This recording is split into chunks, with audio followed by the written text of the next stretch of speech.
हैं chapter 2 is matter around us pure. अब देखो यहाँ पर कुछ डायग्राम दे रखे हैं आपको, है ना। इस पर लिखा है extra free flow iodised salt, pure ghee, pure milk. तो इस प्योर का मीनिंग हमारे लिए कुछ और होता है और साइंटिस्टों के लिए प्योर का मीनिंग अलग होता है। जनरली हम प्योर मिल्क, प्योर घी से मतलब क्या समझते हैं कि इनके अंदर किसी भी प्रकार की कोई उल्टी सीधी चीज ना मिलाई हुई हो, है ना। तो उसे हम प्योर बोलते हैं कि जैसे मान लो दूध के अंदर पानी ना मिलाया हुआ हो आपका ज्यादा, है ना। थोड़ा बहुत तो मिलता ही है लेकिन प्योर घी हो, उसके अंदर आपने कुछ और ना मिला रखा हो, तो ये सब चीजें हम प्योर जानते हैं। बट एक्चुअल में प्योर का मतलब क्या होता है वो समझते हैं। सपोज करो कि एक दूध जो है क्या कहते हैं, बिल्कुल प्योर है, उसके अंदर किसी भी प्रकार की कोई मिलावट नहीं की गई है। अब हमारी नजरों में तो वो प्योर कहलाएगा क्योंकि उसके अंदर किसी भी प्रकार की कोई और चीज की मिलावट नहीं की गई है। पर साइंटिस्टों के हिसाब से उस दूध के अंदर बहुत सारे कॉन्स्टिट्यूएंट्स हैं। उसके अंदर फैट है, प्रोटीन है, ऑयल है, वाटर है, और भी पता नहीं न जाने क्या क्या चीजें हैं। तो इसलिए साइंटिस्ट उसे प्योर नहीं बोलते हैं। क्या बोलते हैं उसे? कंपाउंड बोलते हैं, मिक्सचर बोलते हैं उसे, ठीक है। तो उसी के बारे में आज जो है हम बात करने वाले हैं कि क्या चीजें होती हैं। तो सबसे पहले बात बोलते हैं प्योर सब्सटेंस क्या होता है साइंटिस्ट की नजर में। एक प्योर सब्सटेंस जिसमें एक सिंगल टाइप का ही पार्टिकल हो, इसके अलावा और कोई चीज ना हो, सिर्फ एक सिंगल चीज से ही बना हुआ हो, वो उसे हम प्योर सब्सटेंस बोलते हैं, ठीक है। और अगर मैं बात करूं कि जो एक से ज्यादा टाइप के पार्टिकल से, एक से ज्यादा टाइप के कॉन्स्टिट्यूएंट से बने होते हैं, वो प्योर नहीं कहलाते, वो कहलाते हैं मिक्सचर। क्या कहलाते हैं? मिक्सचर, ठीक है। इसमें एक से ज्यादा काइंड ऑफ चीजें मिली हुई होती है, ठीक है। और इनको हम कई चीजों को क्या कर सकते हैं, सेपरेट कर सकते हैं। तो ऐसे बहुत सारे एग्जाम्पल आपको मिल जाएंगे। फॉर एग्जाम्पल अगर मैं वाटर की बात करूं तो क्या वाटर एक प्योर सब्सटेंस है? नहीं भैया, वाटर के अंदर दो चीजें होती हैं, hydrogen and oxygen. That's why it's not a pure substance, it is compound. क्या है वो? कंपाउंड है, ठीक है। तो चलो सबसे पहले बात करते हैं टाइप्स ऑफ मिक्सर की। तो मिक्सचर किस तरीके के टाइप के होते हैं तो वो बात करते हैं। तो मिक्सचर ना आपके दो तरीके के होते हैं, ठीक है। एक होता है होमोजीनियस और एक होता है हेट्रोजीनियस, ठीक है। हेट्रोजीनियस। दो सिचुएशन देता हूं, दोनों के एग्जांपल से आप समझ जाओगे कैसे क्या होता है। सपोज करो दोनों में इक्वल अमाउंट ऑफ पानी है, वाटर है। अब इस वाटर के अंदर मैंने एक केसेस में तो डाला नमक और एक केस में डाल दिया मैंने सैंड पानी के अंदर। अब यहां देखोगे तो मैं इस पानी से कहीं से भी पानी लूं अगर मैं सेम अमाउंट, तो उसमें नमक की मात्रा हर जगह क्या मिलेगी? यूनिफॉर्म, बराबर मिलेगी। ऐसा तो नहीं होता ना कि यहाँ पानी पी रहे हो तो आपका नमक ज्यादा महसूस हो रहा है, यहाँ से पानी पियोगे तो आपको कम या ज्यादा महसूस हो रहा है ना। हर जगह क्या होता है, नमक की मात्रा सेम लगती है। तो ऐसे मिक्सचर को हम बोलते हैं होमोजीनियस। क्या बोलते हैं? होमोजीनियस। बट अगर मैं सैंड की बात करूं तो ज्यादातर सैंड आपकी नीचे बैठ जाती है, बाकी की थोड़ी बहुत जो है ऊपर पानी में घुली रहती है। तो ऐसे में यहाँ का कंटेंट उठाऊं और नीचे का कंटेंट उठाऊं तो दोनों में डिफरेंट डिफरेंट क्वांटिटी मिलेगी सैंड की। दैट्स वाई ऐसे मिक्सचर्स को हम हेट्रोजीनियस बोलते हैं, ठीक है। अब इन बेसिस पे आपके कई सारी चीजों को में डिवाइड किया गया है। जैसे सबसे पहला है व्हाट इज सॉल्यूशन। सॉल्यूशन के बारे में पढ़ने वाले हैं। तो सॉल्यूशन क्या होता है? एक होमोजीनियस मिक्सचर होता है जिसमें दो से ज्यादा सब्सटेंस मिले हुए होते हैं। जैसे नींबू पानी हो गया, सोडा वाटर हो गया, ये एग्जाम्पल हो गए आपके, ठीक है। इसके अंदर आपका सॉलिड, लिक्विड, गैस कुछ भी डिसॉल्व हो सकता है, ठीक है।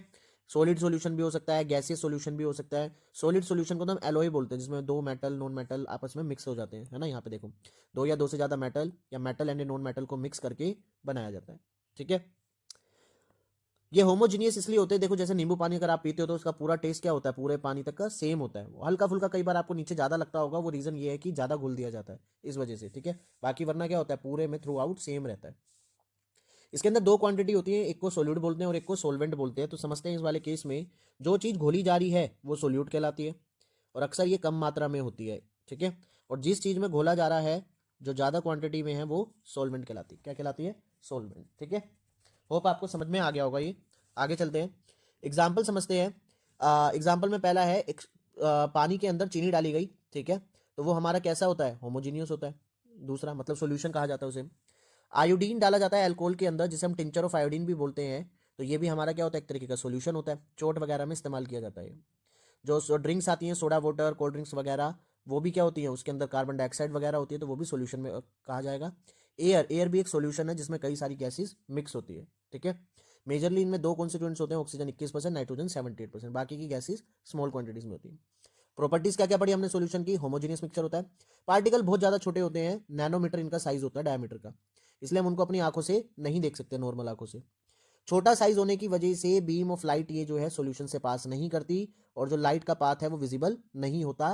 दैट मीन्स टिंडल इफेक्ट आपको यहाँ पर शो नहीं होता। अभी इसको डिटेल में बताऊंगा। और इस मिक्सचर को हम जो है फिल्ट्रेशन वगैरह से हम अलग नहीं कर सकते हैं, ठीक है।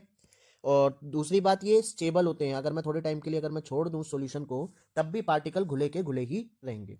अब टिंडल इफेक्ट की बात करते हैं। एक बंद कमरा है, अंधेरा ही अंधेरा है, पर वहां पर एक ना रोशनदान बना हुआ है जिससे रोशनी आ रही है अंदर। तो वो रोशनी आपको दिखाई देती है ना, बिल्कुल आती हुई उसका पाथ, और उस रोशनी के अंदर पार्टिकल्स भी आपको दिखाई देते हैं, है ना। उसी को टिंडल इफेक्ट बोलते हैं। तो वो सॉल्यूशन में नहीं हो सकता क्योंकि पार्टिकल का साइज बहुत छोटा है, ठीक है। अब बात करते हैं कंसंट्रेशन की।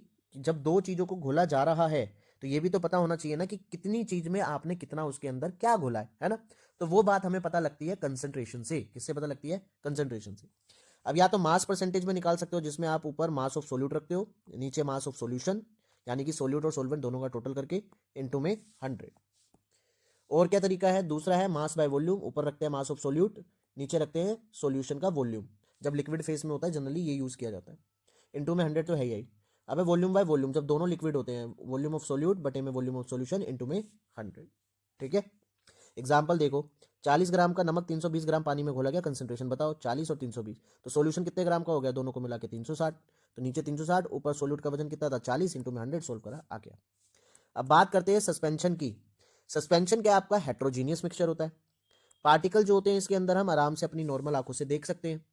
साथ ही साथ ये टिंडल इफेक्ट भी शो करते हैं। देखो यहाँ पर लाइट आपको जाती हुई दिखाई दे रही है, यहाँ पर नहीं दिखाई दे रही है, ठीक है।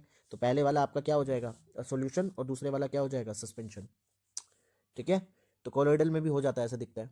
पार्टिकल जो है धीरे धीरे नीचे बैठ जाते हैं जब हम इस लिक्विड को, इस सस्पेंशन को थोड़े टाइम के लिए ऐसे ही छोड़ देते हैं। तो दैट मीन्स ये अनस्टेबल होते हैं। इनको हम फिल्ट्रेशन से अलग अलग कर सकते हैं, ठीक है। और ये स्कैटर नहीं करते हैं लाइट को। ये कुछ प्रॉपर्टीज थी सस्पेंशन की। कोलोइडल की बात करते हैं। कोलोइडल जो है दोनों की मिक्स टाइप की प्रॉपर्टी रखने वाला है, ठीक है। पार्टिकल जो होते हैं कोलोइड के, वो भी पूरी यूनिफॉर्मली फैले हुए होते हैं। स्मॉलर साइज पार्टिकल होता है सस्पेंशन के मुकाबले बात करें तो। मिक्सचर हमें लगता तो होमोजीनियस है, बट एक्चुअल में होता क्या है? हेट्रोजीनियस मिक्सचर होता है। For example milk. Small size होने की वजह से पार्टिकल्स में हम उनको नेकेड आई से नहीं देख सकते हैं, परंतु टिंडल इफेक्ट ये शो करते हैं। दैट्स वाई हम इनके पार्टिकल्स उसमें देख सकते हैं, ठीक है। तो चलो आगे चलते हैं। तो टिंडल इफेक्ट यहाँ पर दिखाया गया। देखो एक तरीके से रोशनी आते हुए दिखाई दे रही है आपको। रोशनी ही रोशनी है, आरज़ू है। तो प्रॉपर्टीज क्या है कोलोइड की, वो देख लेने फटाफट। हेट्रोजीनियस मिक्सचर होता है। पार्टिकल्स बहुत छोटे होते हैं, हम उनको नेकेड आई से नहीं देख सकते हैं, लेकिन इतने बड़े जरूर होते हैं कि वो लाइट को स्कैटर कर देते हैं और लाइट का पाथ विजिबल हो जाता है, जैसे यहाँ पे दिख रहा है ना टिंडल इफेक्ट। ये सेटल डाउन नहीं होते अगर इन्हें छोड़ दिया जाए तो, मतलब स्टेबल होते हैं। और ना ही इन्हें फिल्ट्रेशन से हम इनके पार्टिकल्स को अलग कर सकते हैं, बल्कि एक टेक्निक होती है सेंट्रीफ्यूगेशन, जिनमें गोल गोल गोल गोल गोल ऐसे घुमाया जाता है और पार्टिकल्स अलग अलग हो जाते हैं, ठीक है। जिस तरीके से हमने सोल्यूट और सॉल्वेंट पढ़ा था ना, उसी से तरीके से डिस्पर्स फेस और डिस्पर्स मीडियम भी बोला जाता है, ठीक है। तो अगर लिक्विड है, लिक्विड को गैस में घोला जा रहा है तो उसे एरोसोल बोलते हैं, एग्जाम्पल। सॉलिड को गैस में घोला जा रहा है, एरोसोल बोलते हैं, एग्जाम्पल। गैस को लिक्विड में घोला जा रहा है, फोम बनती है, शेविंग क्रीम। लिक्विड को लिक्विड में घोला जाता है तो इमल्शन बनता है, उसे ये एग्जाम्पल। सॉलिड को लिक्विड, गैस को सॉलिड, लिक्विड में सॉलिड, सॉलिड सॉलिड। तो देखो यहाँ पर क्या है, 3 लिक्विड हो गए, 3 सॉलिड हो गए, 2 गैस हो गए, फिर एक एक करके बदल रहे हैं। गैस इंटू गैस भी होता है, गैस इंटू गैस एयर हो गया मिक्सचर, है ना, वो लिखा नहीं है यहाँ पर। और बाकी के देखो चेंज करते जा रहे हैं, gas liquid solid, gas liquid solid, ठीक है। एग्जाम्पल याद कर लेना, ईजी है, कुछ ज़्यादा दिक्कत वाली चीज़ है नहीं है। फिजिकल और केमिकल चेंज ऑलरेडी नहीं नहीं बताया मैंने। फिजिकल चेंज जो है वो होता है जब किसी चीज़ की साइज या फिर शेप चेंज होती है तो उसे हम फिजिकल चेंज बोलते हैं। जनरली ऐसे चेंजेस रिवर्स हो सकते हैं, वो रिवर्स नहीं हो सकते हैं, ठीक है। जैसे फॉर एग्जांपल एक पेपर है, पेपर को मैंने कट कर दिया बीच में से, तो 2 अलग अलग साइज या शेप जो है चेंज हो जाएगी, तो इसे हम फिजिकल चेंज बोलते हैं, ठीक है। इसी तरीके से लेकिन रहेगा तो ये कागज ही ना, तो इसलिए ये क्या है, फिजिकल चेंज है। तो इसका मतलब है जो फिजिकल चेंज वो होता है जब उनकी कंपोजिशन में, पार्टिकल्स के कंपोजिशन में कोई चेंजेस ना हो।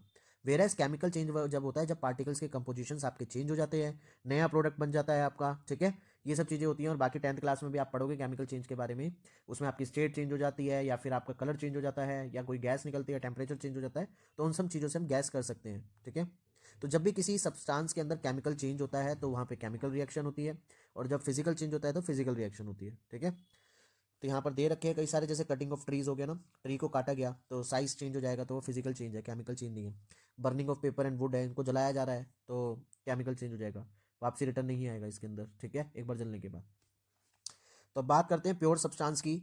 तो प्योर सब्सटेंस जो सिर्फ एक ही इसके बने होते हैं कॉन्स्टिट्यूएंट्स के, तो उन्हें हम एलिमेंट्स बोलते हैं। ये मेटल्स हो सकते हैं, नॉन मेटल्स हो सकते हैं, ठीक है।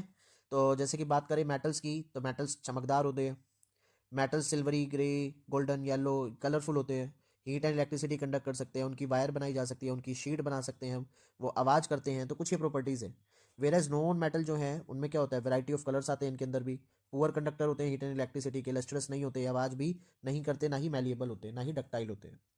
एग्जाम्पल नॉन मेटल्स के हाइड्रोजन, ऑक्सीजन, आयोडीन वगैरह ये सब है आपके, ठीक है।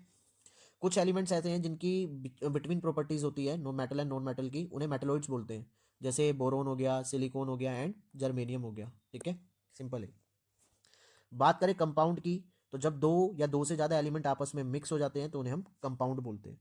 जैसे मान लो हाइड्रोजन और ऑक्सीजन मिल गया तो क्या बन गया, H2O, ये कंपाउंड होता है। क्या होता है, कंपाउंड होता है, ठीक है। होप आपको अच्छे से समझ में आ गया होगा, है ना। तो कुछ इस तरीके से है हमारे सामने मैटर, मैटर को प्योर और मिक्सचर में कन्वर्ट कर दिया। प्योर में एक एलिमेंट होता है और एक कंपाउंड होता है, एलिमेंट को कंबाइन करने पर ही कंपाउंड बनता है, ठीक है। और ये सिंगल होते हैं, ये किसी के साथ मतलब कनेक्टेड नहीं होते, कंबाइंड नहीं होते। मिक्सचर में होमोजीनियस हो गया और हेट्रोजीनियस हो गया। मिक्सचर और कंपाउंड में क्या डिफरेंस है, सबसे पहले समझते हैं, ठीक है। देखो, एलिमेंट्स और कंपाउंड मिलकर मिक्सचर बनाते हैं, और एलिमेंट्स खाली रिएक्ट करते हैं तो वो नया कंपाउंड बनते हैं। मिक्सचर की वेरिएबल कंपोजिशन होती है, लेकिन यहाँ पर हमेशा जो भी सब्सटेंस बनेगा उसके हिसाब से फिक्स होती है। मिक्सचर की वो सारी प्रॉपर्टी होती हैं जो उसके सब्सटेंस जो उसके अंदर प्रेजेंट है वही वाली प्रॉपर्टीज होती है, लेकिन जो यहाँ पे नया सब्सटेंस बनता है उसकी प्रॉपर्टी टोटली डिफरेंट होती है। इसको हम सेपरेट कर सकते हैं फिजिकल मेथड से, लेकिन इसमें सिर्फ हम केमिकल मेथड से ही अलग कर सकते हैं। तो इसके साथ हमारा सेकंड चैप्टर भी जो है फिनिश हुआ। Thank you. अगर वीडियो अच्छी लगी हो तो लाइक कर दो, कमेंट कर दो, शेयर कर दो, फलाना कर लो, ढिमकाना कर लो, सब कुछ कर लो, ठीक है। बाय बाय, मिलते हैं नेक्स्ट वीडियो में, और फर्स्ट चैप्टर जरूर देखना, उसे भूलना मत।